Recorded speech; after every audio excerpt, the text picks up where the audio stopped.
Bonjour à tous, ici Satia, médium et voyante du site www.satiavoyance.fr. J'ai l'immense plaisir de vous retrouver pour ce taroscope du mois de février pour les cancers, ascendant cancer et lune en cancer. Si vous ne connaissez pas les signes de votre ascendant et de votre lune, je place en description de cette vidéo deux liens qui vont vous permettre de les calculer et ensuite vous pouvez regarder les vidéos qui se réfèrent à chacun de ces signes afin d'avoir un éclairage complémentaire.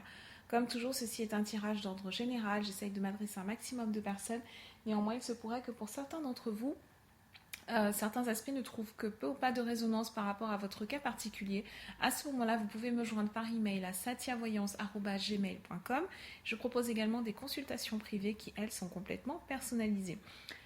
Donc avant de commencer, une petite parenthèse, il m'a été rapporté qu'un utilisateur de YouTube a piraté mes vidéos et s'en sert sur son compte. Donc bien entendu, c'est complètement illégal, donc j'ai signalé cette personne auprès de YouTube qui va se charger de retirer les vidéos de leur serveur. Donc, surtout, si vous voyez mes vidéos sur une autre chaîne que la mienne, j'en ai qu'une et une seule, et c'est Satia Voyance, et désormais son nom sera affiché clairement sur chacune de mes vidéos, eh bien, c'est que je suis victime d'un piratage, il ne s'agit pas de moi. Ne contactez pas cette personne, ou alors vous la signalez directement à YouTube, mais n'entrez pas en contact avec cette personne en croyant qu'il s'agit de moi, je n'ai qu'une seule et unique chaîne YouTube. Donc, vos jours de chance pour le mois de février, donc ce sera essentiellement autour du 16. Bien entendu, il peut y avoir des modulations en fonction de la personne. Pour le domaine matériel,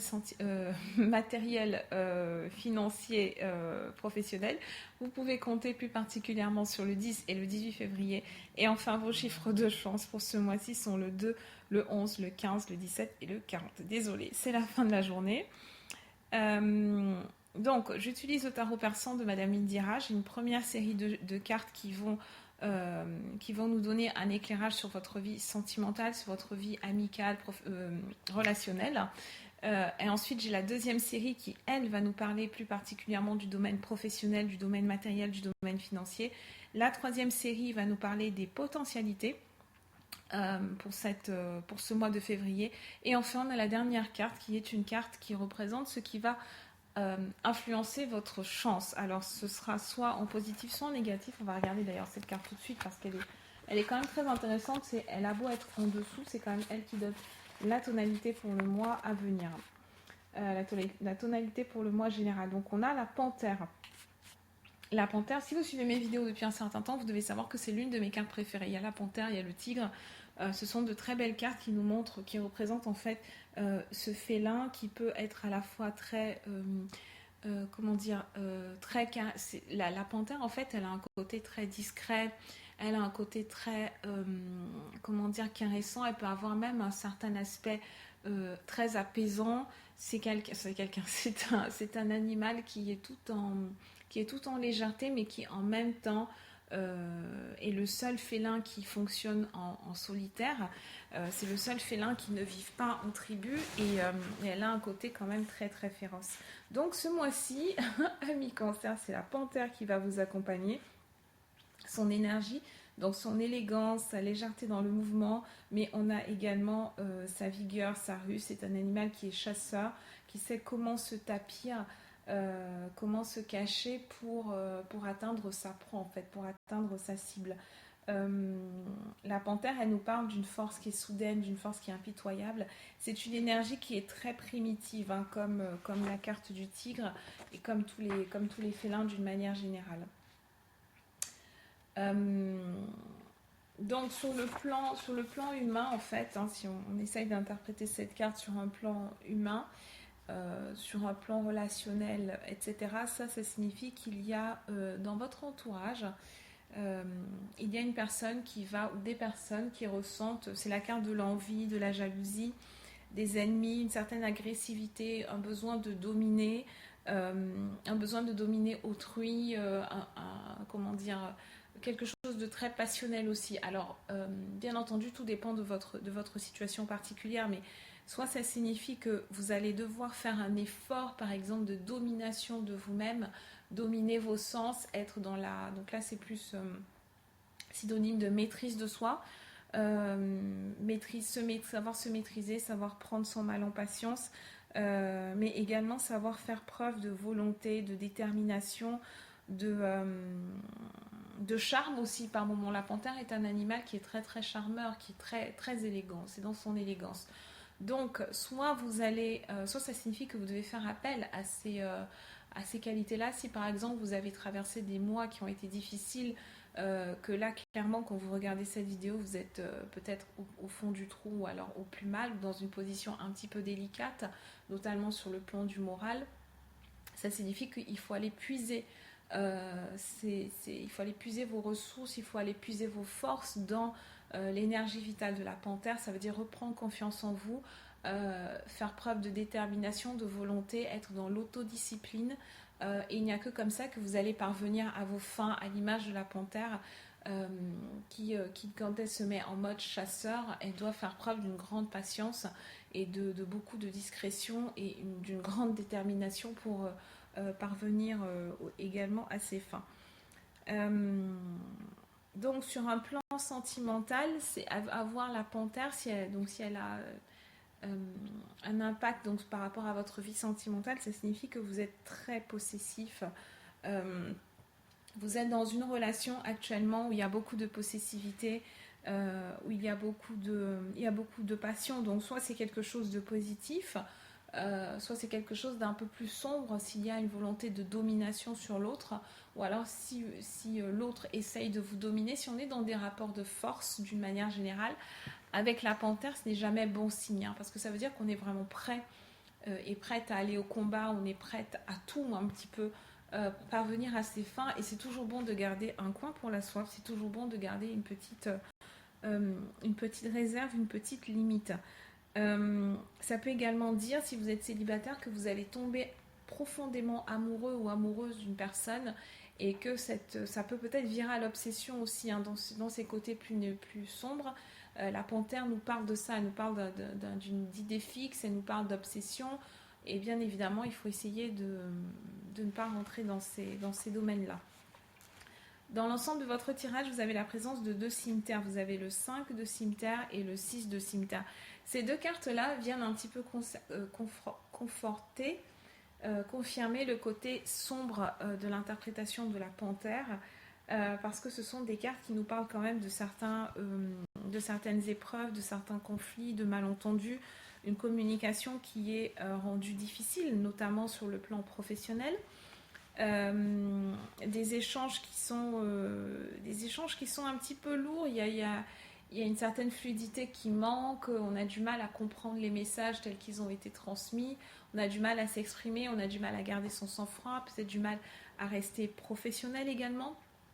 Donc il faut vraiment retourner dans la maîtrise de soi, il faut être soyez beaucoup plus carré ce mois-ci, faites un effort en tout cas pour être beaucoup plus carré. Avec le 5 de pique, c'est un petit peu la même chose, hein, des rivalités, là encore, hein, donc il faut vraiment bien faire attention au rapport que vous entretenez avec les personnes qui sont sur votre lieu de travail.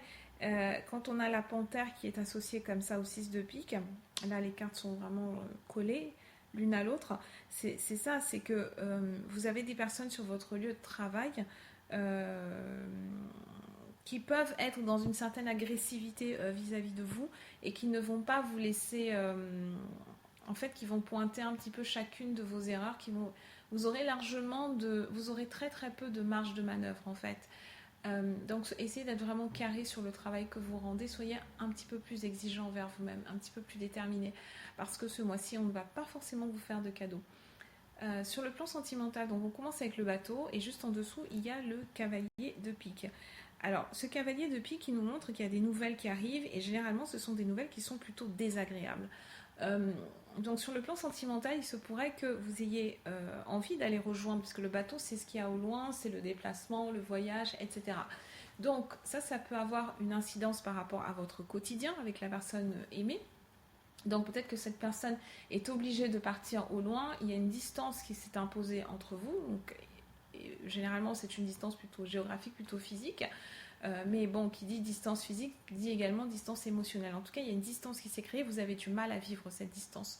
C'est quelque chose que vous percevez comme une contrariété, c'est quelque chose qui est une contrainte pour vous.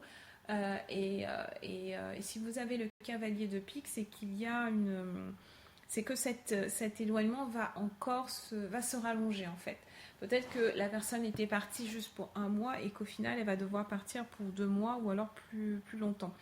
On a le cavalier de pique, il apporte généralement des litiges, il apporte des disputes, etc. Donc il faudra bien faire attention. Période un petit peu trouble pour vous sur ce mois de février. Donc éloignement de la personne aimée, que ce soit de son plein gré ou alors par la force des choses. En tout cas, cette personne s'éloigne et c'est peut-être pour ça aussi que vous avez l'énergie de la panthère qui nous parle de rivalité, qui nous parle de jalousie, de possessivité. Peut-être que cette personne n'est plus sous votre coupe, n'est plus sous votre...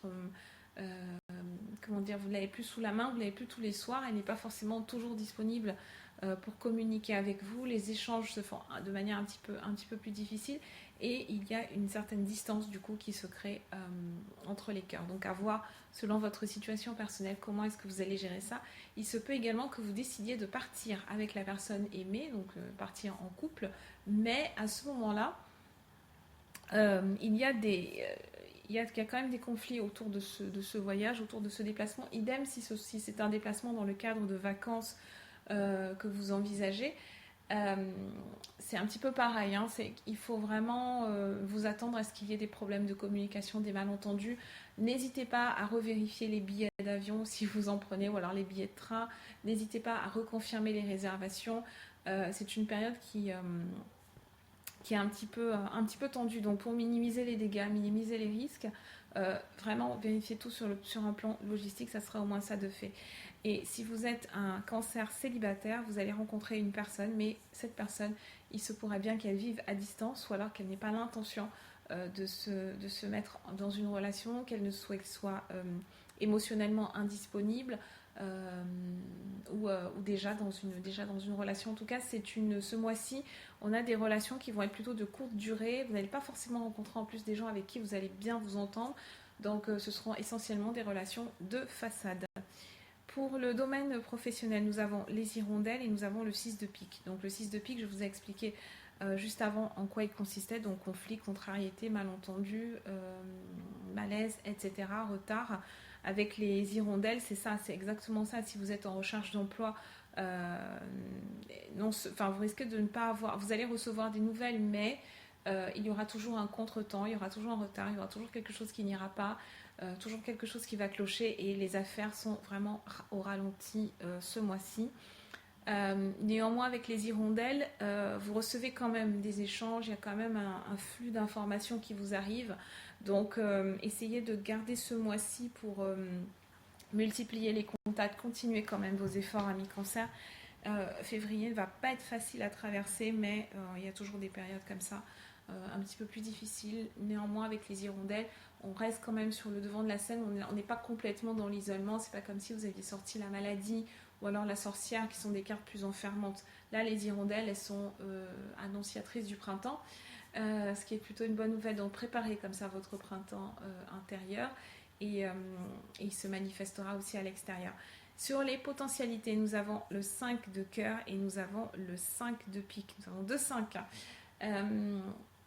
Donc ce qu'on peut vous dire avec ce 5 de cœur, c'est qu'il y a quand même malgré tout un bon support, il y a quand même un bon support familial sur un plan émotionnel, sur un plan du soutien. Il y a des personnes qui sont présentes et qui vont un petit peu vous porter. Le 5, on peut étendre, en numérologie, c'est le symbole de la mobilité. Symbole de la mobilité, du dynamisme, de l'aventure, du mouvement. Mais d'un autre côté, on a également pas mal d'instabilité avec le 5. Voilà, donc rencontrer de nouvelles personnes, être plus curieux. Et ça peut être très bien aussi pour vous parce que dans les mois où il n'y a pas forcément énormément de changements comme on voudrait, parce qu'il y a peut-être trop de contrôle aussi, rappelez-vous avec de la panthère, il y a peut-être une volonté de contrôle sur les éléments qui est trop forte. Et là, ce qu'on vous dit, c'est lâche prise. Donc, il faut vraiment lâcher prise, faire confiance et rester sur le devant de la scène. C'est très important. Maintenez votre réseau, entretenez votre réseau. Si vous êtes en recherche d'emploi, vous n'avez peut-être pas énormément d'occasions d'entretenir votre réseau professionnel. À ce moment-là, entretenez votre réseau familial, votre réseau amical aussi. Si vous avez de la famille à l'étranger ou des amis qui sont à l'étranger, ça peut être une très très bonne idée d'aller leur rendre visite. Les voyages, c'est pas forcément, là on a vu sur le plan sentimental essentiellement, mais ça peut tout à fait concerner nos cancers, nos amis de cancer qui sont dans un domaine plus amical, dans un domaine plus familial aussi. Si vous avez tout ce qui peut vous faire sortir un petit peu de votre cocon, est favorable ce mois-ci, bougez, faites des activités, faites des nouvelles choses comme vous le pouvez, allez voir des expositions, apportez-vous cette dose de nouveauté en fait euh, qui, qui ne viendra pas toute seule et qui ne correspond du coup pas à ce que vous avez l'habitude de faire, d'accord? Sortez des sentiers battus. Voilà ce que j'avais à vous dire, amis cancer. Je vous souhaite un excellent mois de février et je vous dis à très bientôt.